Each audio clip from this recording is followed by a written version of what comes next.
अस्सलाम वालेकुम, मेरा नाम हमाला ख़ान है और आज हम प्रिवेंशन ऑफ हार्ट डिजीज़ यानी कि दिल के अमराज से कैसे बचा जा सकता है इसके बारे में बात करेंगे। इसके लिए हम प्रोफेसर डॉक्टर ज़ुबैर अकरम जो एक कार्डियोलॉजिस्ट हैं, हम इनसे इसके बारे में बात करेंगे कि कैसे हम अपने दिल के अमराज को एक्सरसाइज, फ्रूट्स और वेजिटेबल से बचा सकते हैं। तो आज हम इनसे पूछेंगे कौन सी ऐसी एक्सरसाइजेज हैं, फ्रूट्स हैं और वेजिटेबल्स हैं हमारे पास जो एक ज़ियाबतीस का मरीज़ अपनी डेली लाइफ में शामिल कर सकता है। अस्सलाम वालेकुम।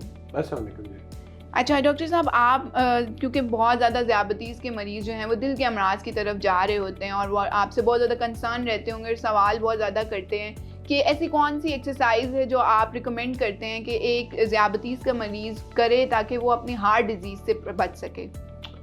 बिस्मिल्लाहिर्रहमानिर्रहीम। फर्स्ट ऑफ ऑल बहुत बहुत शुक्रिया आपका। दो उसके रुख है सवाल के, एक डाइटरी एडवाइस फॉर जनरली या हार्ट पेशेंट और एक आप जो कि हार्ट डिजीज़ का शिकार हो चुका है उसको क्या करना है या हार्ट डिजीज़ के प्रिवेंशन के लिए, और दूसरा एक डायबिटिक यानी कि जिसको शुगर का मर्ज है।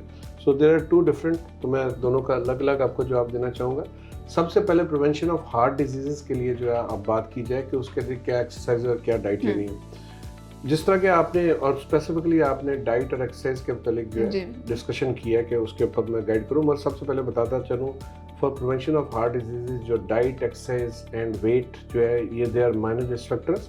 मेजर रिस्क फैक्टर्स जो है स्मोकिंग है, डायबिटीज़ है, हाइपरटेंशन है, कोलेस्ट्रॉल। सो तमाम मैं नाजरीन को ये कहूँगा कि अगर आप में ये रिस्क फैक्टर्स हैं तो इनको सबसे पहले आपने रोकना है। If you are smoker, stop smoking. If you are diabetic, control your diabetes, blood pressure है उसको कंट्रोल योर ब्लड प्रेशर और कोलेस्ट्रॉल को कंट्रोल करें। Now coming to your question about to how to prevent heart disease with और as a risk factor जो है diet and exercise. तो उसके लिए जो हम AHA की गाइडलाइंस है वो ये है कि कहते हैं कि at least 5 days a week brisk walk for at least 30 minutes.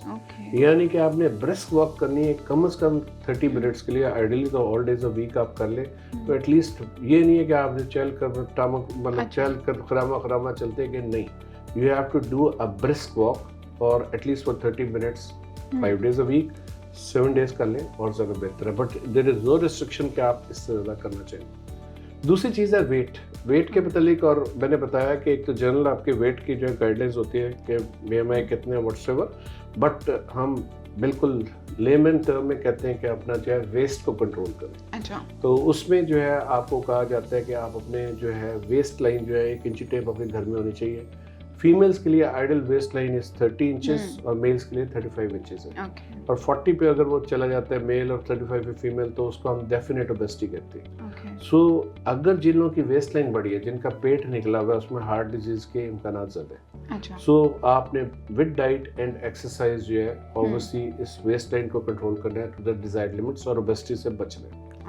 जहाँ तक डाइट का ताल्लुक है उसमें obviously Mediterranean diet is the best. आपको ये बड़ा छोटा गोश्त, घी, मक्खन, चिकनाई, टकाटक इस किस्म की एंड जंक फूड, अच्छा, एंड कोलास, इन सब से आपने बचना है। अच्छा। For prevention of heart diseases and for prevention of diabetes even. Exactly. तो बेस्ट फूड्स इज कि आपको जो है कम से कम 1 to 2 क्वार्टर्स जो है आपके डेली मील्स के अंदर जो है फ्रूट्स और वेजिटेबल्स का होना चाहिए for prevention of heart disease. आप वेजिटेबल्स हैं उनमें एंटीऑक्सीडेंट्स हैं, आप तमाम किस्म के वेजिटेबल्स ले सकते हैं। If you are not a diabetic तो तमाम किस्म के फ्रूट्स ले सकते हैं। और आपका 1/3 या 1/2 सर्विंग जो है डेली इसके ऊपर होनी चाहिए। रिगार्डिंग ऑयल्स, लोगों का ख्याल है कि जी ऑयल जो है ऑलिव ऑयल बहुत अच्छा होता है। यस, ऑलिव ऑयल अच्छा है उस सूरत में अगर अनकुक लिया जाए। अगर उसको कुक कर लिया जाए तो बाकी तमाम ऑयल्स के बराबर रहता है। But as it is from जो ऑयल्स जो प्लांट सोर्स से तो उसमें कोलेस्ट्रॉल नहीं होता। अच्छा। सो इसलिए हम ऑयल्स को प्रेफर करते हैं, जबकि घी और जो एनिमल सोर्स से दूध से आते हैं दे आर सैचुरेटेड फैट्स, तो they should be avoided. So this is part 1। अब आपने डायबिटिक पेशेंट की बात की है कि डायबिटिक पेशेंट को क्या डाइट और एक्सरसाइज का करना है। It's for prevention of heart disease same है। अच्छा। अगर आपको कोई एंजाइना या उस तरह का मसला नहीं है, वही daily exercise of at least 30 minutes. अच्छा। Brisk walk 5 days minimum a week, waistline same, 30 for females, 35 for males।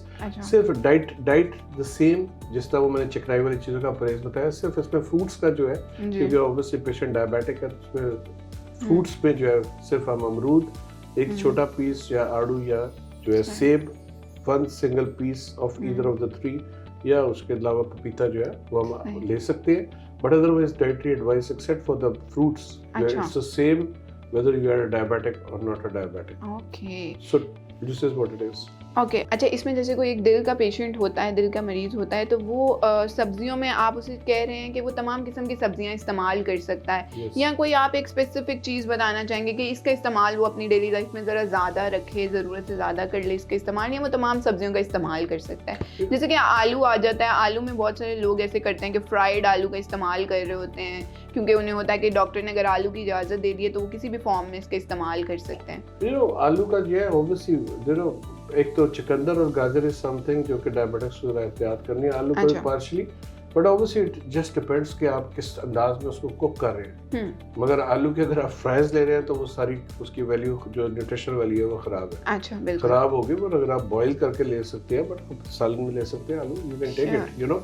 सब्जियां तमाम ठीक है, ग्रीन, बट यू नो ज्यादा अनकुक्ड जो है वो they are more preferable. Okay, so you should it's should be a salad loving community, you know. Salad आप पूरा बोल बनाएं। अच्छा, उसके फायदा ये है, सैलेड के साथ अगर आप सैलेड के पत्ते जो सलाद की खीरा टमाटर गाजर व्हाटसएवर ये अगर आप डालते हैं, एक तो सर्विंग बहुत बड़ी होती है तो आपका पेट भर जाता है। अच्छा, सो पहली बात है, न्यूट्रिशनल वैल्यू भी बहुत है और कैलोरिक वैल्यू बहुत कम है। अच्छा, तो this is itself a very good blessing कि आपका वेट लॉस भी होगा, कैलोरिक वैल्यू भी बहुत मिलेगी, और उसके साथ जो है आप चीजें ऐड कर दें। But otherwise you know you can take all sorts of vegetables, you no.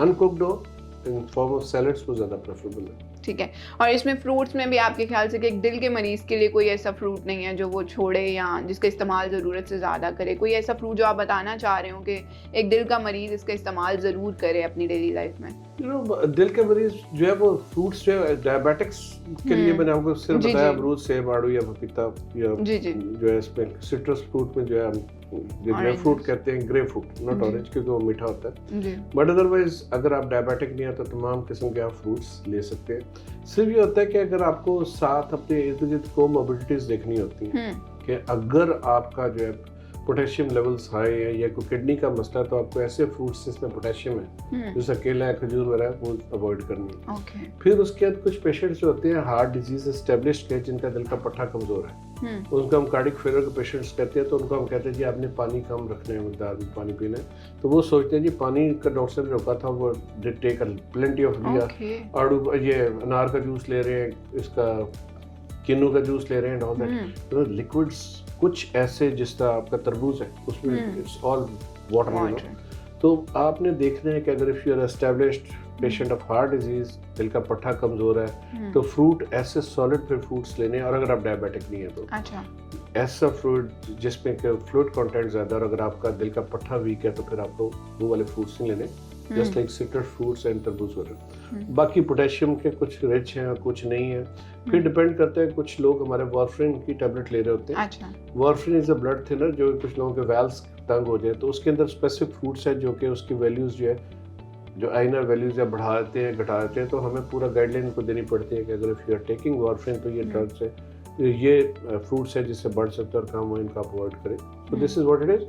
So ultimately depend करता है कि आपको उससे प्रिवेंशन के लिए रहे, और अगर डायग्नोज पेशेंट है तो इट्स ऑलवेज बेटर कि आप अपने कंसल्टेंट कार्डियोलॉजिस्ट या डायबिटोलॉजिस्ट या फिजिशियन से पूछ के अकॉर्डिंगली आप अपने फूड लाइंस जो है सिलेक्ट करें। ठीक है, thank you so much doctor साहब, आपने अपना टाइम दिया हमें। Thank you so much for the awareness, इतनी हेल्दी अवेयरनेस प्रोवाइड करने के लिए।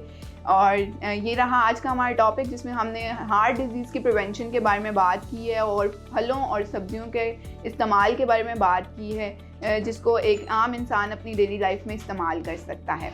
खुश रहें, अपना ख्याल रखें। अल्लाह हाफिज़। थैंक यू जी, अल्लाह हाफिज़। ये मैसेज मुफाद आमा के लिए CCL फार्मास्यूटिकल्स की जानिब से पेश किया गया है।